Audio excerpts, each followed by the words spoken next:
at the top, and we got arguably one of the best games of the weekend, and that is the Chicago Bears heading into Ford Field to take on the Detroit Lions. Guys, both teams right now are sitting at 0-1. Both fan bases are uneasy, and somebody is leaving this game in a serious hole to start the season, aka 0-2. Now, when we break down this game on the Chicago Bears taking on the Detroit Lions, guys, I want to start on the Chicago Bears sideline because this team has Caleb Williams. As Caleb Williams enters his second year, and with that becomes higher expectations, right? Obviously, playoffs, Super Bowl aspirations are surrounding the Chicago Bears with Ben Johnson, Caleb Williams, and the list goes on and on and on. Week one was a mixed bag for Caleb Williams. He started off sharp, right? He was 13 for 16 in the first half, but when the Vikings cranked up the blitzes in the second half, the wheels came off. Matter of fact, he finished with the league's worst 29.4% off-target rate. For a quarterback who was already near at the bottom of the accuracy last season, that's a major red flag. That sucks. And the Bears know they cannot afford to be one-dimensional, right? Offensive coordinator Shane Johnson admitted he called fewer than 20 runs last week and promised to get rookie Kyle Mongolia more involved, right? They need that balance because if Detroit blitzes anywhere near the 57% rate that they showed in week one, Williams is going to get pressured into mistakes unless he has a run game to lean on. Guys, and let's not forget the environment. Ford Field is going to be loud. Maybe even nastier than usual after Detroit's offense looked flat out without Ben Johnson. Chicago will have to use a silence cadence, and if the offense line isn't locked in, false starts could become a real problem early. And then on the flip side, on the Detroit Lions side of things, guys, Dan Campbell and the Lions are desperate to avoid their first 0-2 start since 2021. That's Campbell's very first season when he was in charge. The storyline this week has been the return of Ben Johnson and the Bears offensive and like now the Bears head coach, who knows the Detroit personnel inside and out. Dan Campbell downplayed it, saying that it's a level playing field, but let's just be real. The chess match is going to matter at the end of the day. The Lions need Jared Goff to be steady. Here's the crazy stat for you. Jared Goff can become the first quarterback since Aaron Rodgers to win 11 straight games immediately following a loss. That's veteran resilience at its finest. And Detroit is banking on him to right the ship in week 2. But the question is, can the defense hold up? Yes, the defense. The heavy blitz strategy backfield last week, leaving them exposed to big plays. Chicago has weapons, and it could fit at least 3 explosive big plays if Detroit isn't careful. The key matches for this week for me to watch is Caleb Williams versus the Detroit Lions blitz. Can he stay composed and deliver accurate throws? Right off the bat, I'm going to probably say no. He's not going to be able to do it. He has not proven to us that he can do that yet. Next up is the Bears rushing attacks versus Kyle Mongolia. I'm not sure saying it right, but will they finally find the balance? Can they be a 50-50 team? That's going to be huge. And then Jared Goff versus the Bears secondary. Can Goff extend drives with keep Detroit on schedule? That's one thing that the Lions struggle with in week 1. Excuse me. Now, if you are a fantasy footballer, for the fantasy managers out there, Caleb Williams can still put up 24 points last week despite the struggles. That's kind of upside that he brings if you are into that fantasy game. But he also brings boom or bust. If the Detroit Lions pressure him into mistakes, Goff, meanwhile, can stay the floor play if the Lions effectively over-aggressive.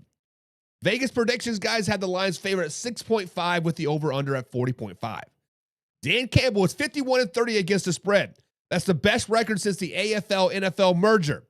That's a coach who usually gets his team ready. But here is how I see it.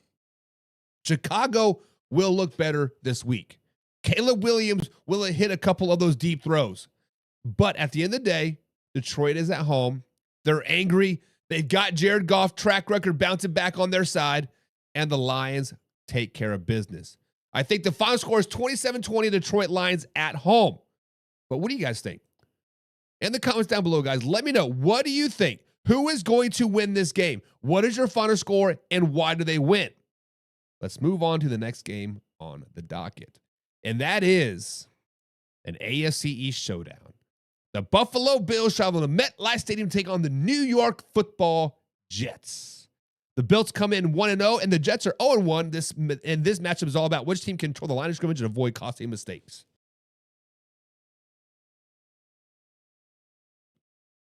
So, guys, we're going to explore both sides of this floor, and we're going to start with the road team, the Buffalo Bills. They got to win in week 1. But the glaring issue for the Buffalo Bills is their run defense. They give up a league-high 238 rushing yards and now face the Jets team that gashed the Steelers for 182 yards on the ground last week. To make things worse, standout defensive tackle Ed Oliver is out with an ankle injury. That's a huge blow because he was one of the few bright spots on that defensive line last week. According to defensive coordinator Bobby Branch, has already said they'll be very intentional about correcting those mistakes. But talk is one thing, stopping Breece Hall in the Jets' ground game is another. On the New York Jets side of things, the Jets look like the Jets. Don't know how much more to put that. Scoring has always been an issue for them against Buffalo. They have been held under 23 points in the last of the 12 meetings with the Buffalo Bills. But there's a new sense of optimism after dropping 32 points on the Pittsburgh Steelers on week 1. Offensive coordinator Tanner Extendron said the running game is a part of their DNA, and that showed. 11 explosive plays last week, which three more than their weekly goal. The balance is key, but it opens up things for Justin Fields in the passing attack. But here's the problem. The weak spot is the Jets secondary. If it is the Jets corner, Brandon Stevens is very, very bad. With Sauce Gardner locking things down on one side, Stevens is going to be targeted a lot. And he gave up 75 yards on 7 targets last week. And Josh Allen is going to be looking his way all day long. But key matches for this week.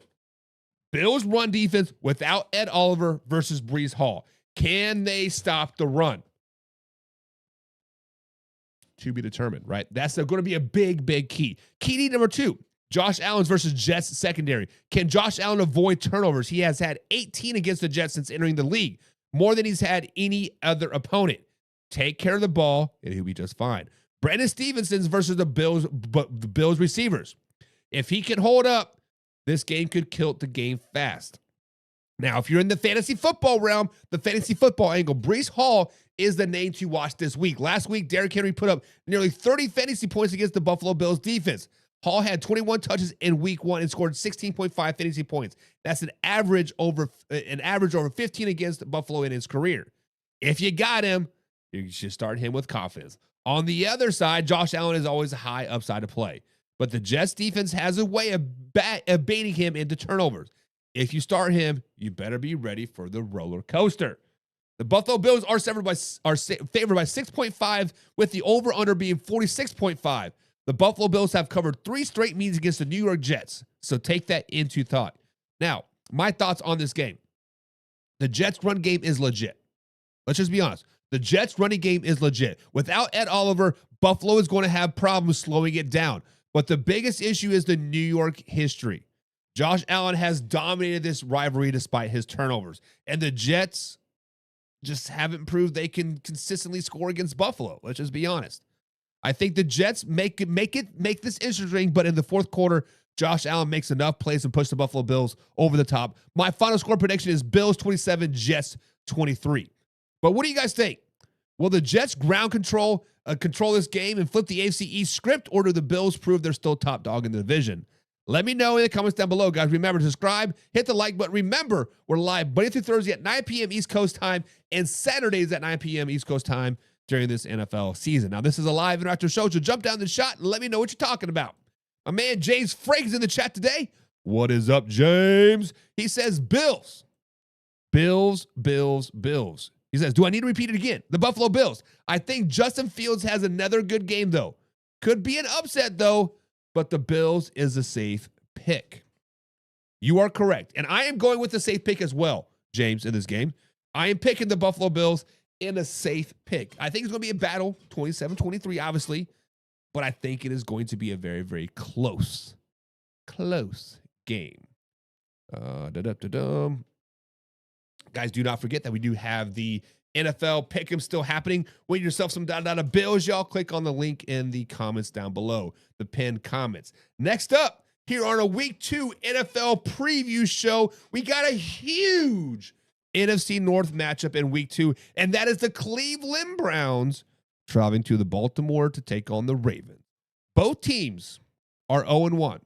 Both fan bases are restless, and this game is going to be physical, intense, and season-defining. Now, when we break down this game, we're going to go both sides. I spent a lot of time going to break it down, baby. With that being said, we're going to start with the Cleveland Browns. The Cleveland Browns. Put some respect on their name. Guys, their defense was outstanding versus the Bengals last week. But now they face a whole different challenge. Derrick Henry. Since Jim Schwartz has taken over the defensive coordinator in 2000, Henry holding him under 75 yards in their two of their last 3 meetings. That is impressive. But this is still Derrick Henry. He changes the game every time he touches the ball. Safety Grant Delpit was asked how hard it is to tackle Derrick Henry, and he simply said, not hard. Bold words, but we'll see if Cleveland can actually back that up on Sunday. Offensively, the Browns are still searching for their identity. Dylan Sampson led the backfield in week 1 with 20 touches with 17.3 fantasy points. Quentin Judson is expected to make his debut this week, which could shake things up on early downs. But no matter how they mix it up, Cleveland needs consistency and ball control if they're going to hang with the Baltimore Ravens. Nice balanced attack. Lamar Jackson has struggled against the Browns recently, losing 2 of the last 3 meetings. In those games, he has completed just 55.9% of his passes with 5 touchdowns and 2 interceptions. The Browns defense has been smothering, and John Harbaugh even admitted it. You have to find a way to crack the smoother open. Find it. Not going to happen. Baltimore has historically responded well to losses. Since 2022, they're 12-2 after a defeat. That's the second best mark in the NFL. Not only do they win, they dominate, outscoring opponents by nearly 9 points per game in those bounce back spots. Look out for Mark Andrews, who will be heavily involved this week. After managing only 5 yards in week 1, he's primed for a rebound. Cleveland has consistently given up targets to tight ends, 32% last week alone. Andrews is a great spot to make an impact. Key matchups for this week: Derrick Henry versus the Cleveland Browns front 7. Can Myles Garrett and the boys keep him under control yet again? Another key matchup to watch for: Lamar Jackson versus the Cleveland secondary. Does he finally solve this defense or struggle yet again? And then the final key matchup to watch for this weekend is the Browns backfield rotation. Does Sampson stay the lead back, or does Judkins shake things up? From a fantasy football angle, Derrick Henry is an every week starter. But keep an eye on Mark Andrews. This could be his bounce back game. For Cleveland, Sampson is a sneaky play for PPR format thanks to his receiving role, even if Justin cuts into his carries. The Ravens have a massive 11.5 favorites in this game, the first double spread of the season. It's also the first time we've seen lineups like this big for the first 2 weeks in 2022. Vegas clearly doesn't trust the Browns offense to keep up.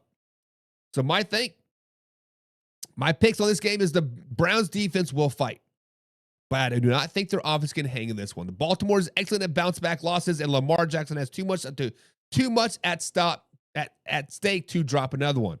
Add Derrick Henry wearing down that defense, and this is a Ravens take control late.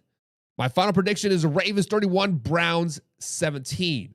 Well, what do you guys think? Will the Cleveland Browns defense shut down Derrick Henry, give them a shot? Or does Lamar Jackson and the Ravens bounce back in a big way? Drop down in your predictions below. James says very, very clearly, screw the Ravens. Drew 2764 says, who do you got for the Bengals versus Jags? They're next. If you come to the main Facebook page there, Drew, we have a rundown on the left side, and the the Bengals and Jaguars are next to talk about. Fanning Jr. tied in at a Bowling Green. Look for him to make some big plays for the Browns. Is Njoku not playing? What's up with your boy Njoku? He needs to figure his life out like ASAP, brother. ASAP. James Frank says it's either going to be a massacre or we upset of the 30-year anniversary being in Baltimore. I hope the blank all over that anniversary celebration. Let's go. Let's go. James, I wanted to pick the Browns in this game. I really, truly did. But I just do not trust Joe Flacco. Do not trust Joe Flacco. Trisha Gold, what's up? I see you. All right, guys, so move on to the next game here, and that is the Jacksonville Jaguars versus the Cincinnati Bengals. We got a sneaky good AFC matchup, guys, in week 2. As the Jaguars head into Cincinnati to face the Bengals, both teams are 1-0. Both teams have something to prove, and this game could tell us more about where each franchise stands in the AFC playoff race. Now, guys, on the Jacksonville side of things, the big storyline is obviously Travis Hunter. In his debut, he played 42 snaps on offense, but only 6 on defense. Coach Leland Cohn said the plan all along was to ease him into defensive work, but his snaps there are going to be increased this week, and that couldn't come at a better time. The Jaguars are facing Jamar Chase, T. Higgins, and arguably the best wide receiver duo in the NFL. On offense, Travis Etienne looked explosive in week 1. He had 18.6 fantasy points and averaged 8.9 yards per carry, and he tied his career high with 4 runs over 10-plus yards. Behind a top 10 run offensive line, Etienne gives the Jaguars offense balance. And against the Bengals defense, just gave up 25 fantasy points to the Cleveland running backs. His line is ready for another big game. Now let's talk about the Bengals. They escaped week 1 with a win. Let's be bluntly flat out honest about that. They escaped. They escaped week 1 with the win, but it wasn't pretty. Cincinnati had no first downs on 60% of their drives against the Cleveland Browns, the worst rate in the NFL last week. And in the second half, 7 total yards. 7 total yards. That's the first time since 1995 that a team won with under 10 yards in a second half. That is flat out crazy. Offensive coordinator Dan Pitcher said the formula is simple: early down efficiency, sustained drives, and better third down conversions. But that's going to be a tall order against the Jacksonville's front led by Josh Hines Allen, a linebacker, Olokun. I can never say his name right. The AFC's Defensive Player of the Week. But here is the bold call.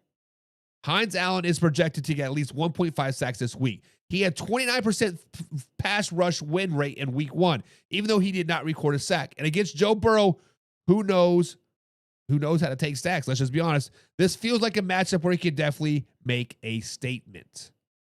Now, key matchups to watch: Travis Hunter versus Jamar Chase and T. Higgins. Can the rookie help slow down the Cincinnati Bengals receivers? No, he can't. Bengals offensive line versus Josh Hines Allen.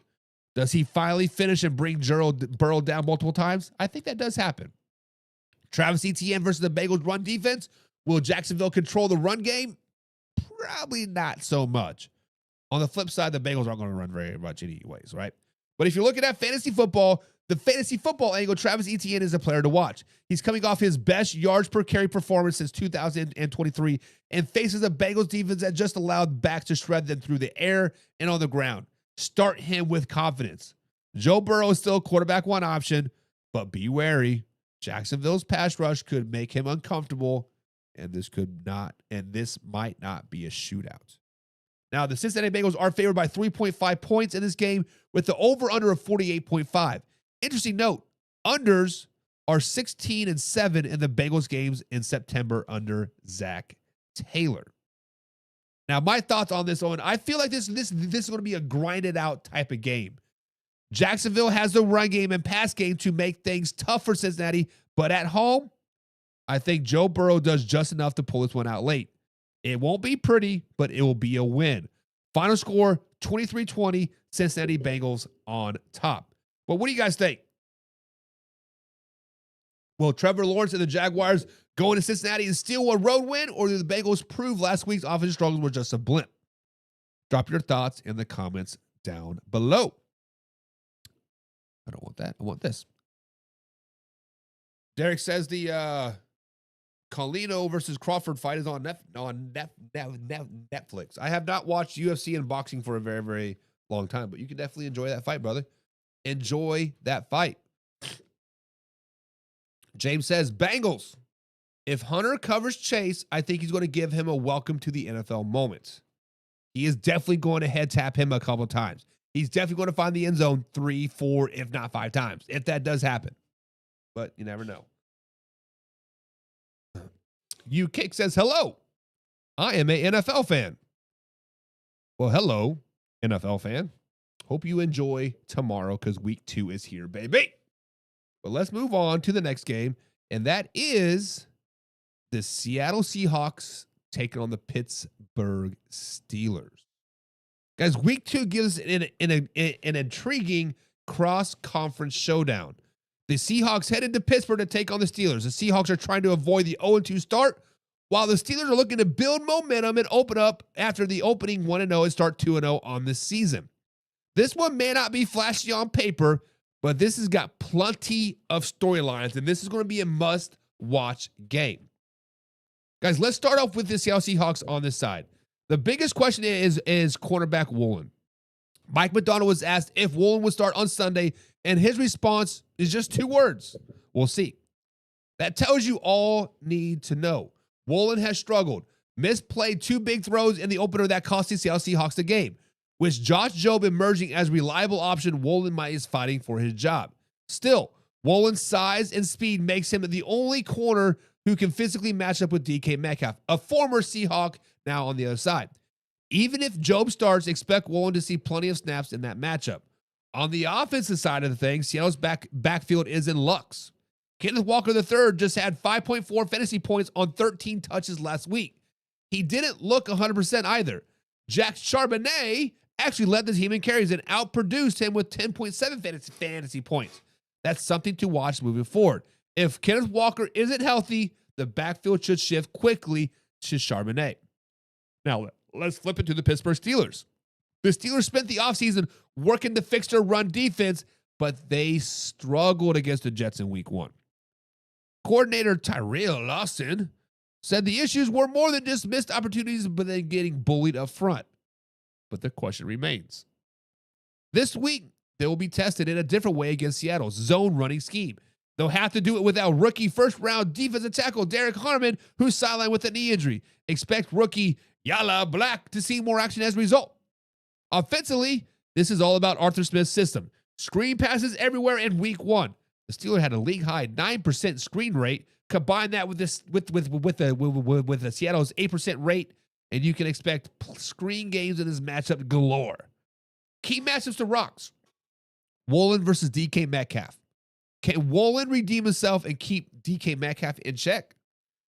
Guys, DK Metcalf is going to go off. Let's just be honest. Seattle's Seahawks run game versus the Pittsburgh Steelers front 7. Will Kenneth Walker bounce back, or does Charbonnet take the lead role? I do like me some Charbonnet. And Arthur Smith's screen-heavy offense versus Seattle's defense. Who will adjust better? But then we got to look at the fantasy football angle things, right? Kenneth Walker is a risky start until we know he's fully healthy. Charbonnet looks like the better play as of right now in deeper leagues. But for Pittsburgh, keep an eye on Jaylen Warren. Seattle's run defense was tested last week, and but this time we'll see. Right, so the Seahawks are predicted as 3.5 favorites with the over-under just at 39.5. So this tells you Vegas expects a low-scoring game, grind it out type of game. Sam Darnold's history doesn't help Seattle's case either. He's just 14-22 against the spread on the road and 8-17 as the underdog. Guys, this feels like a classic Pittsburgh Steelers game. Tough, physical, decided late. Seattle's quarterback situation and run game questions worry me a lot. But on the other hand, Pittsburgh Steelers looks like a team figuring things out his identity with Arthur Smith offense. Final score prediction, Steelers 24, Seahawks 20. But what do you guys think? Can the Steelers bounce back and even their record, or can Seattle bounce back and even the record, or the Steelers keep on rolling to 2-0 for the second straight season? Drop your comments in the predictions below. Now let's move on to the next game. We got the San Francisco 49ers traveling to New Orleans to face the Saints. Guys, the 49ers are looking to stay undefeated while the Saints are desperate to avoid an 0-2 start for the first time since 2017. Injuries are a huge part of this matchup, and depth is going to be tested. Let's start off with the San Francisco 49ers. Once again, injuries are the storyliners. The 49ers are likely to be out with tight end George Kittle. Brock Purdy is out 2 to 5 weeks. Brandon Ayuk is out. For most teams, losing that much firepower would be devastating, but the 49ers, it's another chapter in the next man up mentality. Fred Warner said it sums it up perfectly. It's the next man up, next man up, next man up. I have full confidence in the guys we have, who, regardless of who is out there. That is leadership from Fred Warner and has defined the 49ers under Kyle Shanahan. This week, it could be Mac Jones at quarterback. It will be Mac Jones at quarterback and Ricky Pearsall stepping into that wide receiver 1 role. Pearsall should show flashes in week 1, turning 7 targets into nearly 15 fantasy points, and he can bring a big factor against the Saints defense, who gave him 18.1 fantasy points to Marvin Harrison Jr. last week. Now, let's flip to the New Orleans Saints side.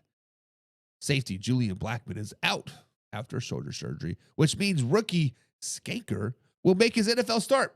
The Saints love his potential. He had an interception in preseason, but this is a tough first assignment against a creative Shanahan offense. Veteran Justin Reed gave him advice, and that's all it says on the first play. Hit somebody as hard as you can, and then just go play ball. Facts. On offense, the Saints need to lean on Alvin Kamara. He has been one of the few bright spots in week 1, and the bold prediction this week is he's going to average over 5.5 yards per carry this week. The Saints were the 4th best in the league last week of creating rush yards before contact, and San Francisco looks stronger stopping the pass than the run. If Kamara gets going early, that could be New Orleans' best shot to control the game. Key matchups this week: Ricky Pearsall versus the Saints secondary. Can the second-year player thrive as San Francisco's #1 option? Alvin Kamara versus the 49ers front 7 is what to watch for as well. Will the New Orleans ride their star back to keep pressure off of Spencer Rattler? They better if they want a chance to win. And then Shanker's debut at safety is what to watch for as well. How will the rookie hold up against Kyle Shanahan's scheme matchups? Now, the fantasy football angle. Fantasy football managers should pay attention to Ricky Pearsall this weekend. Even with Mac Jones starting, he's going to see volume and face the defense that just gave up big numbers to a second-year receiver, Marvin Harrison Jr., just last week. On the Saints side, Alvin Kamara is a must-start. His workload and his efficiency are both trending up. Now, the 49ers are favored as of right now by 3.5 points, with the over-under being 40.5. This tells you Vegas expects a physical, grinded-out type of game. An interesting stat: Kyle Shanahan is just 16-25 against the spread with quarterbacks other than Brock Purdy or Jimmy Garoppolo. That's a number worth watching for. Now, this game has slugfest written all over it. The Saints will try to pound it out with Alvin Kamara and shorten the game, while the 49ers will lean on their defense, discipline, and whoever steps up in the skill position at the end of the day. I trust San Francisco's culture and their situations. Final score prediction: 49ers 20, Saints 16. Well, what do you guys think? Will the Saints' ground game carry them big upset, or do the 49ers prove again, once again, they can win no matter who is injured? Drop your comments down below. What's up, Laura? She's a pigskin pundit. Pigskin pun. Get you some. Hope you're having a good old day, Laura. Thank you for tuning in tonight. Who do you got winning this game? Next up on the docket, we have the LA Rams taking on the Tennessee Titans. Week 2 brings us, guys, an AFC versus NFC clash. Rams on the road against the Tennessee Titans. Guys, the Rams are looking to keep the momentum after opening up 1-0, while the Titans are fighting to avoid the dreaded 0-2 start. Imagine that, right? Now, let's start with the Rams. Puka Nacua continues to look like an absolute star. In week 1, he hauled 10 catches in for 130 yards. Now he's sitting at 194 receptions in just 29 games. To put that in perspective, he only needs 12 more receptions to tie Odell Beckham Jr. for the most catches by any player in the first 30 NFL games. Sean McVay has praised him this week, saying he checks every box we're looking for. And we pair him with Devontae Adams, suddenly Matthew Stafford has one of the most dangerous receiver duos in the NFL. Speaking of Matthew Stafford, he just 3 touchdown passes away from tying Matt Ryan with 9th most all-time with 381. Even without Cooper Kupp, now on the Seattle Seahawks, this Rams passing game looks sharp and dangerous. Now let's shift to the Tennessee Titans. The Titans' biggest problem in week 1 was penalty, especially from corner Brownlee Jr. He was flagged 3 times for 57 yards. Defensive coordinator Wilson made it clear this week, penalties have to stop. Against precise route running like Puka and Devontae Adams, you can bet the Rams will use double moves to test Brownlee's disciplines. Quick. On offense, the Titans are hoping that rookie wideout Eric Alomar continues to shine. He saw 7 targets in his debut and could have a much bigger day if for missed challenges on the big play. The bold prediction this week is Alomar gives you like 60 yards and a touchdown. That feels possible given his early involvement. Key matches for this week to watch out. Puka and Devontae Adams versus Brownlee Jr. Can the Titans' young corner hold up against elite talent? And then Matthew Stafford versus Titans secondary. Does Matthew Stafford continue his march up the all-time touchdowns list? Yes, he does. And then Tony Pollard versus the Rams run defense. Can the Titans establish balance with their lead back? Probably not. Now, guys, the Rams are favored by 5.5 points and the over-under 41.5. Vegas is clearly buying into the Rams' momentum and the Titans' struggle. An interesting stat, though, LA has covered 5 straight road games, which show this team travels well. I think the Rams passing game, guys, is too much for the Titans in this week. Stafford is locked in between Puka and Devontae Adams. It's hard seeing the Titans really slowing them down. I think the Titans might get some flashes, but unless their defense tightens up and clears up the penalties, this game will slip away quickly. But my final road prediction, Rams 27, Tennessee Titans 17. But what do you guys think? Are the Rams a legit NFC contender with that passing attack? Or do the Titans get back possibly on track with a big win at home? Drop your comments down below. But now let's move on to arguably one of the best 1 o'clock games of the weekend. And that is the NFC East battle, the New York Football Giants traveling to America's team, Dallas, to take on the Dallas Cowboys. Both teams are sitting at 0-1. Both teams are looking to bounce back, and both fan bases are already on edge. And in history between these two teams, you know this one's going to be emotional. But let's start off with the New York Football Giants. Wide receiver Malik Neighbors had a perfect response when asked about the Giants' losing streak to Dallas. "I'm not answering that one," he said. And who can blame him? The Giants have dropped 8 straight to the Dallas Cowboys and 15 of their last 16 in this mental hurdle as much as it is a physical one. New York needs to not just win, but a needs statement performance. Cam Scabato, am I saying his name right, could be a sneaky weapon in this one. He barely saw the field last week, but with Dallas playing zone coverage a whopping 86% of the time against the Philadelphia Eagles, running backs should see a lot more catches. The bold call is Scabato, the Arizona State guy, catches at least 3 passes in this matchup. This may not sound like much, but for a back in his role, could be very, very significant. Now let's flip to the Dallas Cowboys side. Head coach Brian Schottenheimer doesn't want to call this a must-win game, but let's be real. The Cowboys haven't started 0-2 since 2010. They cannot afford to dig out of this hole early. The key for the Dallas Cowboys is Dak Prescott, as simple as that. He has completely owned this matchup. Dak Prescott has won 13 straight starts against the New York Football Giants, the second longest quarterback streak against any single opponent in NFL history. Not only that, he's 33-9 in divisional games, the second best mark since the merger, only behind Patrick Mahomes. Divisional games are Dak's specialty, and that's bad news for the New York Giants. Defensively, Dallas' heavy zone usage could shape this game. If the front four creates pressure, Prescott and the offense won't need to do too much. But if Russell Wilson gets comfortable, this could turn into a tighter game than expected. Key matchups to watch in this game is Dak Prescott versus the New York Giants secondary. Can Dak Prescott finally expose? Let me rephrase that. Can he extend his dominance over the New York Giants? Giants offensive line versus the Cowboys pass rush. Can they tee off? If they can tee off, it's game over. Yes, no Micah Parsons, but the rest of the front four is still there. And with the addition of Kenny Clark, I look for them to tee off. Can Scabado versus the Dallas Jones covers? Does the Giants rookie back emerge as a sneaky factor? Probably not. Probably not. Because he still got, what's his face? I look for Theo Johnson to have a good game as well. Now, my take on this one. This rivalry has been very one-sided until proven otherwise. The Giants will fight, but Dak Prescott owns this matchup, and the Dallas isn't about to start 0-2 on the Super Bowl year, baby. The final score, Dallas Cowboys 27, the New York Giants 17. But what do you guys think? Do the Giants finally flip the script and break the streak, or does Dak Prescott and the Cowboys keep their dominance rolling? Drop your predictions in the comments down below, and be sure to hit that link to win yourself some dollar bills, y'all.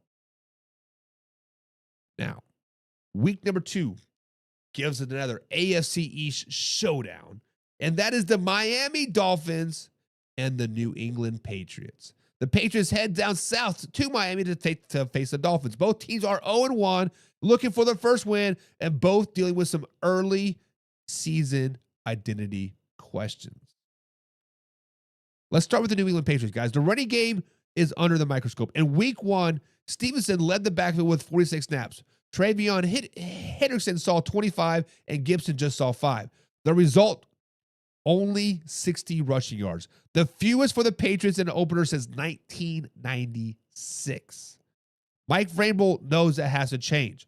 He said this week it's all about evaluating volume, personnel, and making sure the right guy is getting the ball. Henderson, in particular, is the one to watch. He wasn't spectacular on the stat sheet, 11 touches for 11.1 fantasy points, but he looked efficient and versatile as both a runner and receiver. Against the Miami Dolphins defense that just gave up 156 rushing yards and 2 touchdowns last week, Henderson has breakout potential. On defense, keep an eye on Milton Williams. The Patriots' new defensive tackle had an impressive 26% win rate in week 1. Second best among interior rushers. The bold prediction this week, Williams gets his first sack in a Patriots uniform.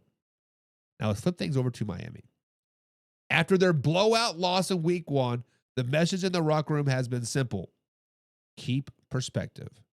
Jalen Waddle admitted watching film was tough, but it was a reminder about discipline and communication.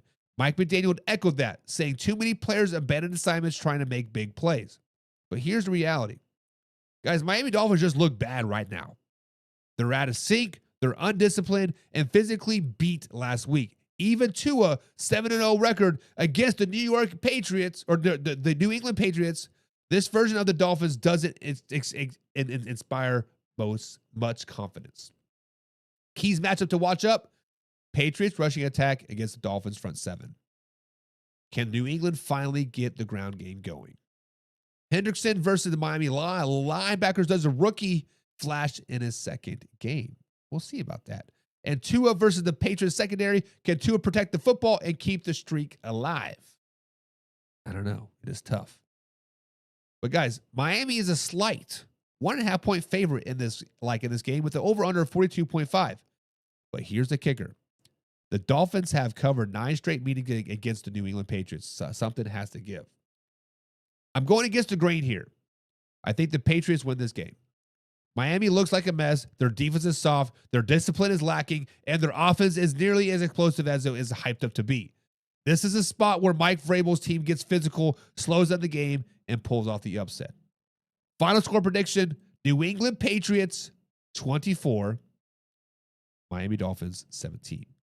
Well, what do you guys think? Do the Patriots go into Miami and into a streak?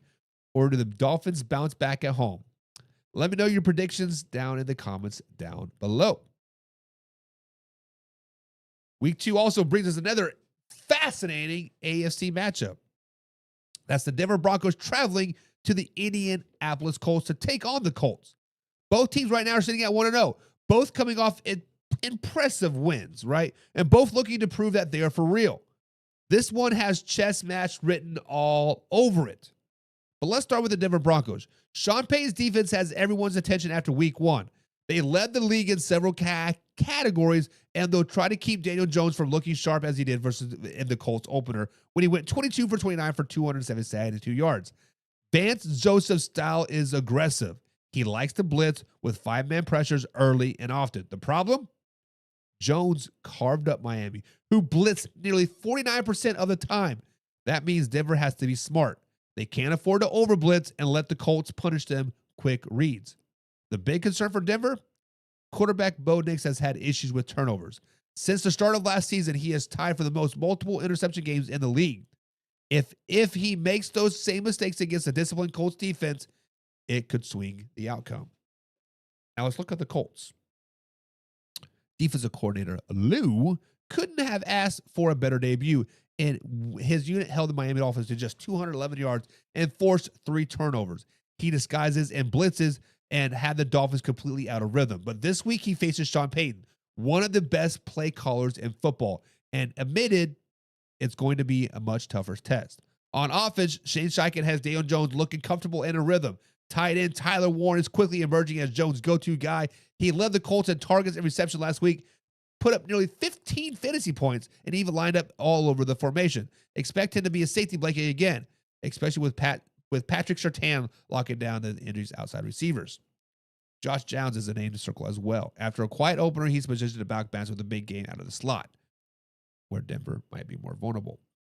Key matches for this week to watch out is Denver's pass rush versus the Colts offensive line. Can the Denver's pressure disrupt Daniel Jones without giving up big plays? Surtain the second versus Colts wiles. If he shuts down the outside, can Downs or Warren step up? And then Bo Nix versus the Colts defense. Can he avoid turnovers against the Lou's disguises? Guys, the Broncos are 1.5 point road favorites with a total of 43.5 points per that they're going over under. A little interesting nugget here: Sean Payton is 40-29 against the spread on the road in his career, including a perfect 3-0 in Denver. But this one, I'm rolling with the Colts. Their defense looks legit under Lou. Daniel Jones looks comfortable in Shane Steichen's system, and Tyler Warren gives him a reliable chain mover. Denver's defense is tough, but I don't trust Bo Nix to protect the football in this matchup. The Colts make just enough plays to ride it out in the home crowd to win big and go 2-0. Colts 24, Broncos 20. But what do you guys think? Do the Colts back up their hot start and send Denver home with a loss, or the Broncos defense travels stealing on the road? Drop your predictions down in the comments down below. Guys, week 2 brings us an NFC showdown. The Carolina Panthers traveling across the continental United States to take on the Arizona Cardinals. Guys, the Panthers are trying to avoid 0-2 while the Cardinals are eyeing their first 2-0 start since 2021, which happens to be the last time they made the playoffs. Let's not forget what happened when that happened. Was it 11-0? Green Bay Packers coming to town, whooped that ass, and they completely fell off the map. But hey, don't shoot the messenger. But guys, let's start off with the Carolina Panthers. Bryce Young had yet another rough opener, but there's still a little bit of optimism because he's one of his best NFL games. He came against the Cardinals team late last season. In that matchup, he completed over 65% of his passes, threw for 2 touchdowns with 0 interceptions, and added 68 rushing yards to score in overtime. The big focus this week is communication and tempo. The Panthers had major issues in Jacksonville getting the plays in and out of the huddle. Offensive coordinator Lipsig put it bluntly. It's about urgency. It's about urgency. And it's about urgency.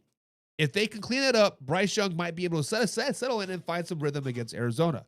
Carolina also had a nice debut with rookie wideout McMillan. He led his team in target with 9, air yards of 118, and receiving yards of 68.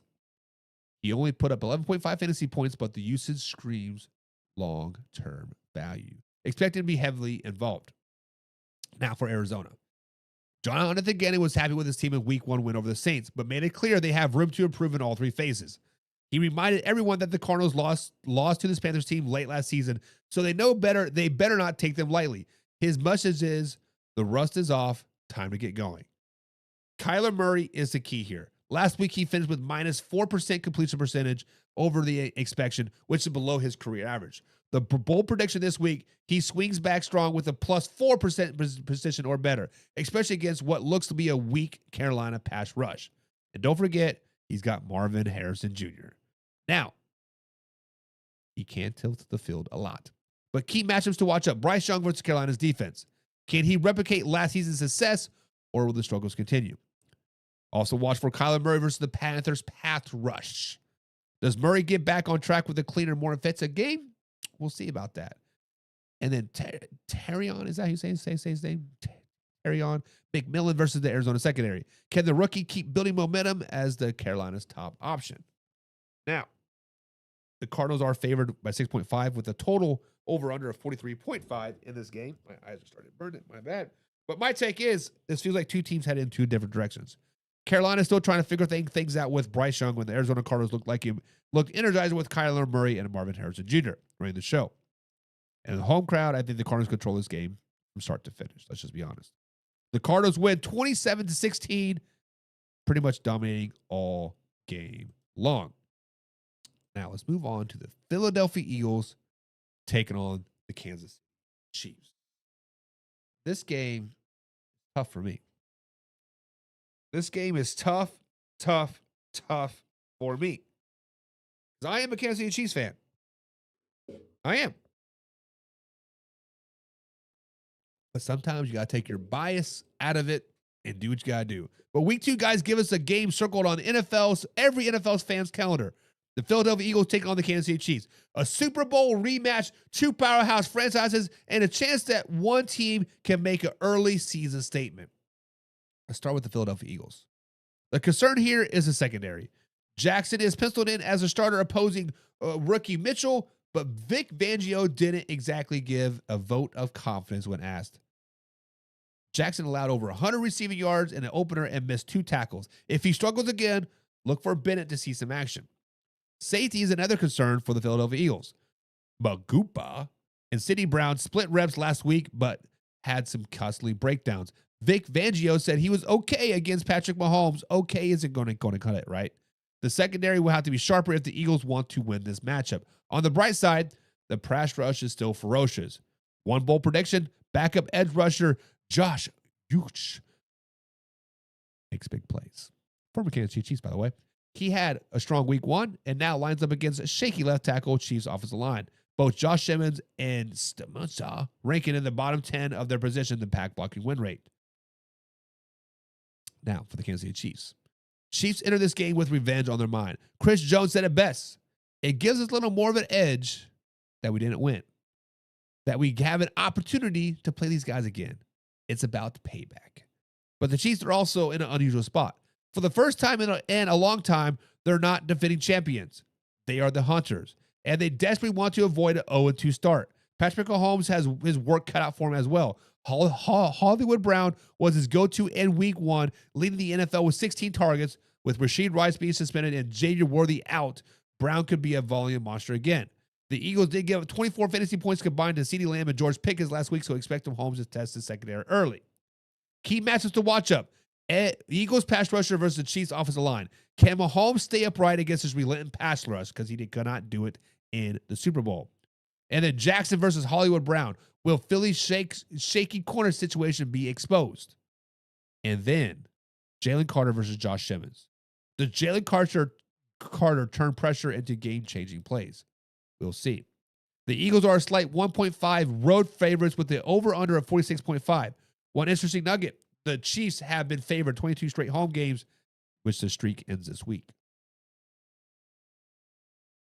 My take on this one, guys, this one feels like a slugfest between the NFL's best. The Eagles have more complete roster as of right now. The Chiefs' wide receiver desk is still a concern, and Mahomes will keep it close because he's Patrick Mahomes. But I think Philly gets it done with the defense and big late plays.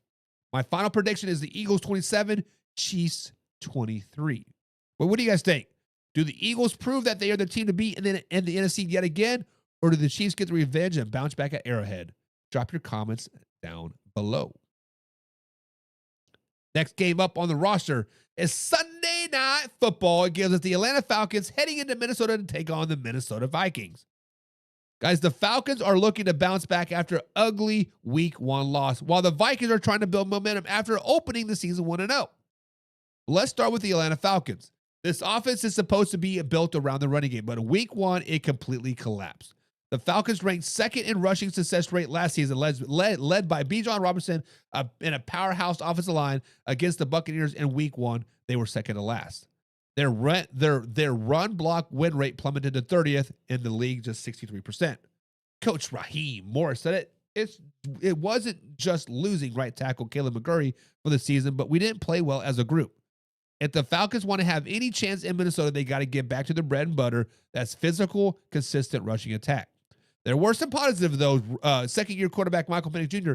did throw for 298 yards in his debut for the season. The last Falcon quarterbacks to throw at least 250 yards in his first 2 games of his season is Matt Ryan back in 2020. Michael Penix Jr. has shown he can pull the ball down and run down the field as well.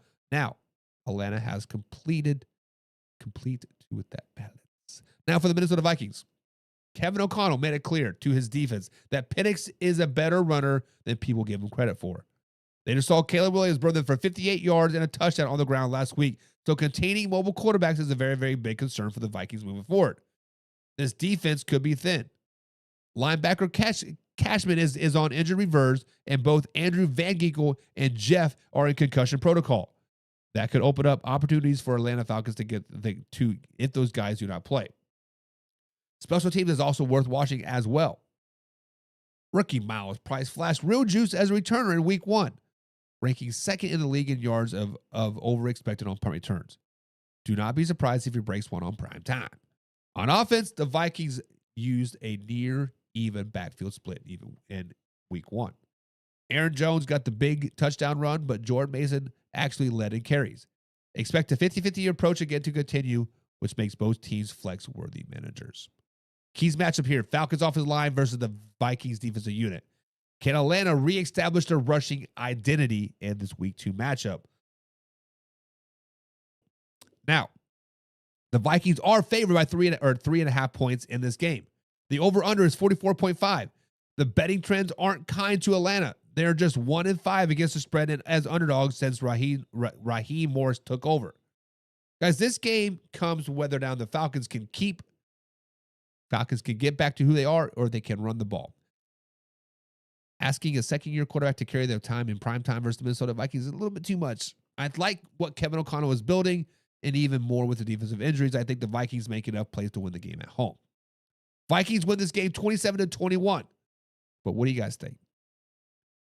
Next up on the docket, we have Monday Night Football. Gives it the Tampa Bay Buccaneers against the Houston Texans. The Buccaneers are 1-0, and the Texans are 0-1. Both 0-1. Both teams are looking to set the tone for the rest of their season. Tampa is about the revenge of what happened a year ago, and for Houston, it's about proving last week's stumble was that who they really are. But let's start with the Tampa Bay Buccaneers. You bet Todd Bowles hasn't forgot what happened last time they saw C.J. Stroud as a rookie. C.J. Stroud torched the Buccaneers for 470 yards, 5 touchdowns. That was the one single best game rookie performance in NFL history, and it still embarrasses Bowles' defense to this day. This week, the message was clear. No more explosive plays. Houston ranked top 10 in their explosive rate last season, and the Falcons hit the Tampa Bay Buccaneers with the big one in week 1. The Bucs want to set the tone early by taking those away. Here's a bold prediction. The Tampa Bay Buccaneers sacks C.J. Stroud 6 or more times in this game. With Todd Bowles dialing up pressure, the shaky Texans offensive line, and the Bucs' potential playing with the lead sets them up for C.J. Stroud to under siege all night long. Now to the Houston side. The message from both C.J. Stroud and Coach DeMeco Ryans this week has been urgency. Ryan said the entire offense needs to pick it up from execution to energy, and they know it doesn't happen. They can be starting 0-2. Protection is the biggest issue. Stroud was sacked 3 times last week, and this offensive line hasn't shown much improvement since finishing near the bottom of the league in both run blocking and pass blocking win rate last season. If they cannot protect C.J. Stroud, it won't matter how much urgency they bring. On top of that, their starters have been quiet. C.J. Stroud has averaged 13.4 fantasy points over his last 18 games, and Nico Collins nearly invisible, and week 1 was just 5.5. If Houston playmakers don't show up, it could be another long, long night. Now, the Houston Texans are 2.5 home favorite with a total of 42.5 points, but here's a kicker. The Texans are just 6-15 against the spread at home, favorites since 2019, and only 10-22-1 as favorites overall. This trend does not inspire confidence in me. Guys, this game feels like a very, very bad matchup for the Houston Texans. The offensive line is leaky, the playmakers haven't been sharp, and the Tampa Bay has every reason to play with the edge after last year's embarrassment. I think the Bucs defense set the tone. Baker Mayfield does just enough on offense, and the Tampa Bay Buccaneers leave Houston with a statement win. Bucs 24, Texans 17. But what do you guys think? And then the final game of week 2 is Monday Night Football game number 2. 10 p.m. East Coast time, start time. That sucks, but you know what? It is what it is. It's the Los Angeles Chargers heading to Las Vegas to take on the Raiders. Guys, both teams are 1-0. Both teams want to grab an early edge in the division, and they're playing with drama baked in, including a coaching rivalry that nearly goes back 2 decades. So, guys, let's start with the LA Chargers. Jim Harbaugh might be in his second year in LA, but he is no stranger to the Raiders and Coach Pete Carroll. Their rivalry started years ago back in the Pac-10 when Harbaugh was at Stanford and Carroll was at USC. Harbaugh admitted this week they never coached together, but probably be close friends. But back then, it was all-out war. Now the rivalry picks up again in the NFL. On the field, Justin Herbert looked fantastic in week 1. He dropped 28 fantasy points on the Chiefs, torching them with play-action passes, completing 9 of 11 for 169 yards. Last year, Herbert was one of the best in the league off of play action, and it looks like the strength is carrying over into Harbaugh's offense. Against the Raiders, a team he's averaged nearly 23 fantasy points per game in his career, Justin Herbert is set for another big night. The Chargers are also looking to keep their AFC West momentum going. After years of struggling against the division, they've now won 3 straight divisional games, and a win here would make it 4. Now let's flip to the Raiders. Their biggest concern is the health of their star tight end, Brock Bowers. He's injured his knee in week 1 and didn't practice Thursday, standing on the sideline with a sleeve on his leg. He told reporters he's hoping to play, but Pete Carroll said Bowers was at least active in walkthroughs. If he's available, it's a huge boost for the Vegas Raiders. If not, the Raiders' offense will look very, very different. But guys, the Chargers are 3.5-point road favorites in this game. With the total set of 44.5 points in this game, a betting nudge, Pete Carroll has historically thrived as an underdog, covering a strong clip over his career. This game feels the type where Justin Herbert can take control. The Chargers are healthy. Harbaugh has a team playing disciplined football, and Herbert has a track record against the Vegas Raiders. The Raiders can make it interesting if Brock Bowers shoots up, but if he's limited or out, I don't see him keeping pace. Final score, Raiders 28. The Chargers 28, Raiders 20. But what do you guys think? Do the Chargers roll 2-0 in the AFC West, or the Raiders make a statement at home on primetime upset? Drop your comments in the description below.